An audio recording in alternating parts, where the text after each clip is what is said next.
Hi, I'm Marc, and on this channel I talk about Brexit and UK politics. Great Britain's former Prime Minister Boris Johnson has another new job now. Before his time in politics, Boris Johnson was allegedly a journalist. I would call what he was doing back then a fiction author, but okay. With this, Johnson returns to his professional roots as a journalist, and he began his journalistic career at the Times newspaper, where he was fired after falsifying a quote. And Johnson later worked as a Brussels correspondent for the Daily Telegraph and made a name for himself with exaggerated reports about alleged EU plans to standardize cucumbers and condom sizes. Johnson has been writing a weekly column in the tabloid Daily Mail since the summer already. And now the former British Prime Minister apparently wants to go back to his old job, but this time on TV. On Friday he announced that he wanted to work for the conservative television channel GB News in the future. I will share my unvarnished views on everything on this remarkable new TV channel. Russia, China, the war in Ukraine. That's what he said in a video message.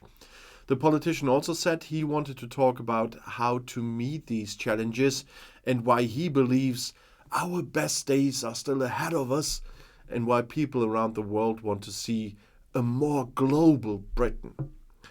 Johnson will present a series of programs that showcase Britain's power in the world, as broadcaster GB News said on Friday. GB News is a rebellious broadcaster with a loyal and growing audience, is what Boris Johnson said, adding that he was delighted at the idea of giving his frank views on world affairs. The channel's editorial director, Michael Booker, spoke of the channel's enormous pride in having Boris Johnson, the most influential prime minister of our generation and an incredibly talented journalist, joining the GB News family. There was so much wrong in that sentence. Several Tory politicians already work for the broadcaster, not to forget Nigel Farage.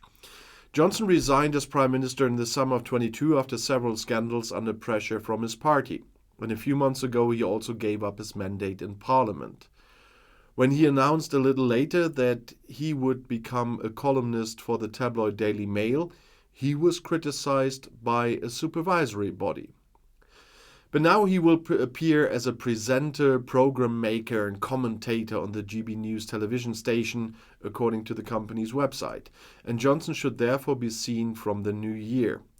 He would play an important role in reporting on the upcoming elections in Great Britain and the United States. Boris Johnson has a long history of making up stories as a journalist. In 1987, he was sacked from the Times for fabricating a quote from his godfather Colin Lucas in an article about the discovery of Edward II's Rose Palace. While working for the Daily Telegraph, Johnson wrote a series of articles about the European Union that were full of exaggerations and outright lies. And I, of course, have some of the examples of those stories that Boris Johnson made up as a journalist. In 1994, the article for the Daily Telegraph, Johnson claimed that the EU had banned bendy bananas. He wrote that the EU was meddling in the nation's breakfasts by imposing absurd regulations on the shape of bananas. This story was also completely false. The EU never banned bendy bananas. In fact, the EU has very few regulations on the shape of fruits and vegetables. The only regulation that applies to bananas is that they must be free from defects. Johnson's story about bendy bananas is an example of his tendency to fabricate stories out of thin air. He was clearly trying to make the EU look ridiculous and incompetent. In a 1994 article for The Spectator, Johnson claimed that a group of British students in China had been forced to eat a cooked scorpion as part of an initiation ceremony. I mean, that's a normal food there, but nevertheless. He wrote that the students were forced to swallow the scorpion whole and that it was a truly disgusting spectacle. The story was also completely untrue, by the way.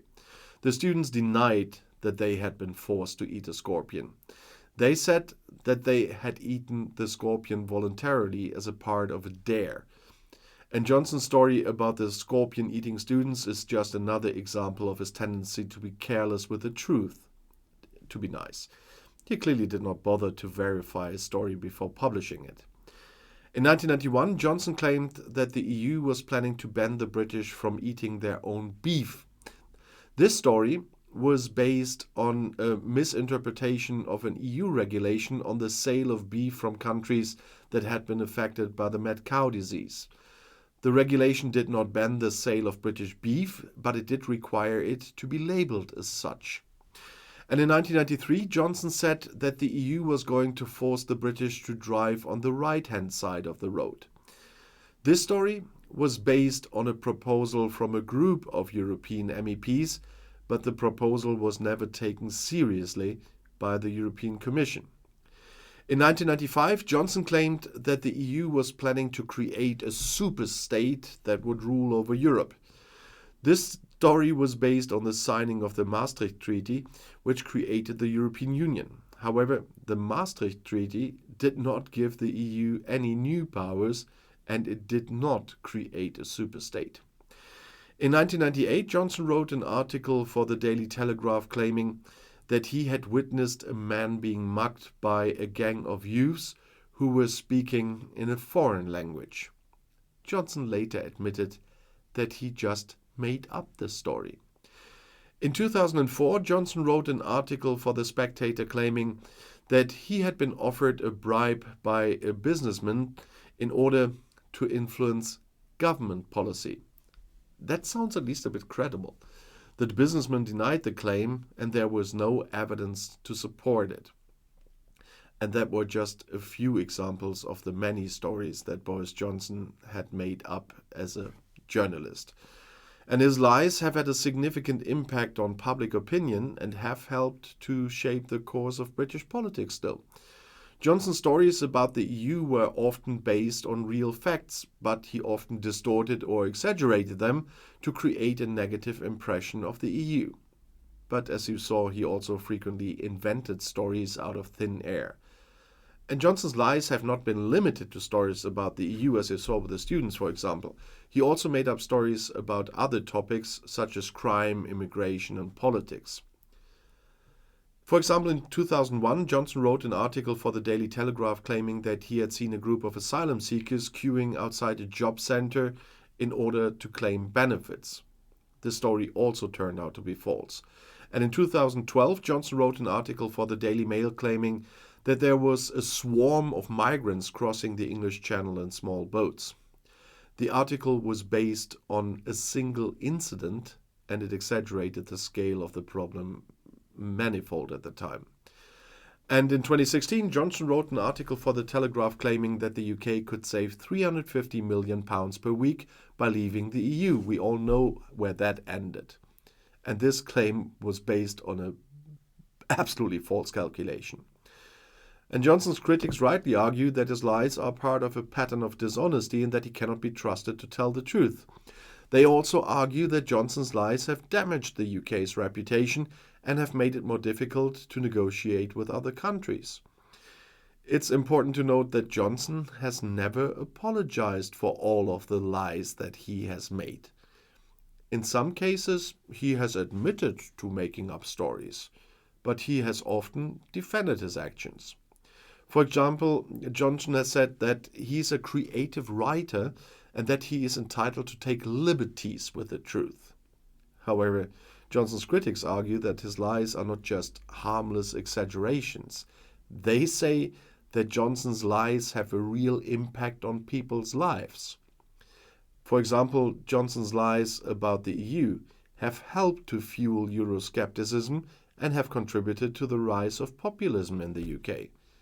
And Johnson's lies have also damaged the reputation of the UK media. Journalists are supposed to be truthful, but Johnson's lies have shown that some journalists are willing to sacrifice accuracy for sensationalism. And in conclusion, Boris Johnson has a long history of making up stories as a journalist, and his lies have been harmful to the UK in a number of ways.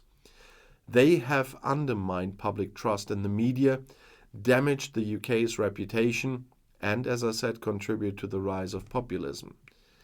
And we must not forget that he still is acting like this to this day. And what happens on GB News, we will see. What stories will he make up in the future? So for me, Johnson's never been a journalist. He has been a fiction author all along. But Johnson's lies have done more to harm than to entertain, and there is no doubt about this. And if you want to see something else, the next video is right here in the end screen. I'll see you there. I'll be back.